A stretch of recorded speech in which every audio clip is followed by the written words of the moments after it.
Once upon a time, in a cozy little house at the edge of a peaceful forest, lived a curious cat named Milo and a clever mouse named Benny. Milo was a fluffy orange cat with a mischievous grin and a soft, purring voice. Benny was a tiny gray mouse, quick on his feet with big, bright eyes and a nose that twitched with excitement. Now Milo and Benny were not your usual cat and mouse.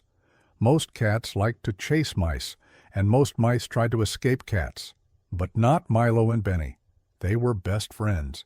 They had discovered long ago that chasing each other wasn't much fun, so they decided to work together instead. Every morning, Milo would curl up in his favorite sunbeam to nap, while Benny would scurry around the house gathering bits of cheese and crumbs to share with his friend. In the evening, when the sun set and the stars twinkled in the sky, Milo and Benny would sit by the window and watch the fireflies dance. Life was peaceful, and the two friends were happy. But one day, something changed.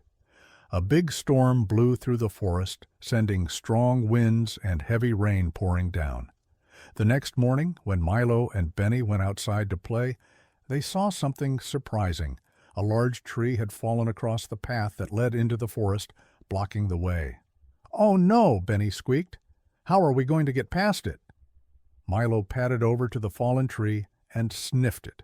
It was too big to climb over, and the branches were tangled and sharp. "We can't go around it either," he said. "The ground is too muddy." Benny thought for a moment, his whiskers twitching. "Wait, I have an idea," he said. "Why don't we build something to help us get over the tree?" Milo blinked in surprise. "What do you mean?" Benny's eyes sparkled. "We can build a bridge. We can use sticks, leaves, and anything we find around here to make a safe path over the tree." Milo smiled. "That sounds like an adventure. Let's do it, Benny." And so the two friends set off to gather materials. Milo used his strong paws to collect large sticks, while Benny scurried around, gathering smaller twigs, leaves, and soft moss. They worked together all afternoon, each finding the perfect piece to add to their bridge. At last, the bridge was ready. It wasn't the biggest or the fanciest bridge, but it was sturdy, and it stretched right over the fallen tree. Benny stood at one end and grinned up at Milo. "You go first, Milo," he said. "I'll be right behind you." Milo took a deep breath and carefully stepped onto the bridge. The sticks creaked a little, but it held steady. Slowly he made his way across, his tail high with pride. "It's working, Benny!" he called out. Benny cheered and quickly followed, his tiny paws scampering along the bridge. He reached the other side, and they both laughed in joy. "We did it," Milo said, his eyes shining. "We really did it." The two friends looked around at the beautiful forest, now open to them once again. The birds were singing, and the sun was shining through the trees.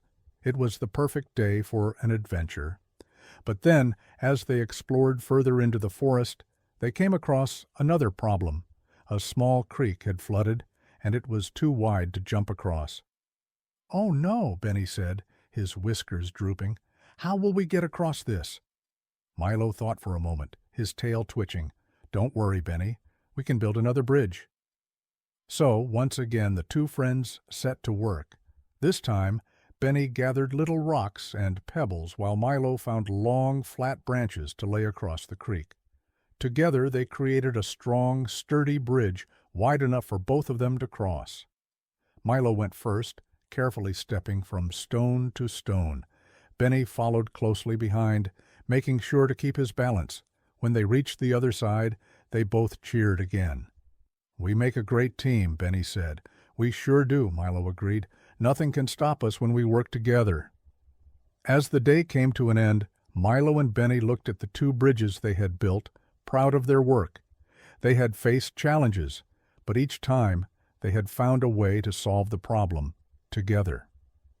From that day on, Milo and Benny knew that no matter what obstacles they faced, they would always have each other's backs.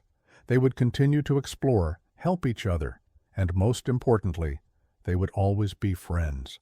And so, the cat and the mouse, the best of friends, lived happily ever after, creating bridges and adventures all through the peaceful forest.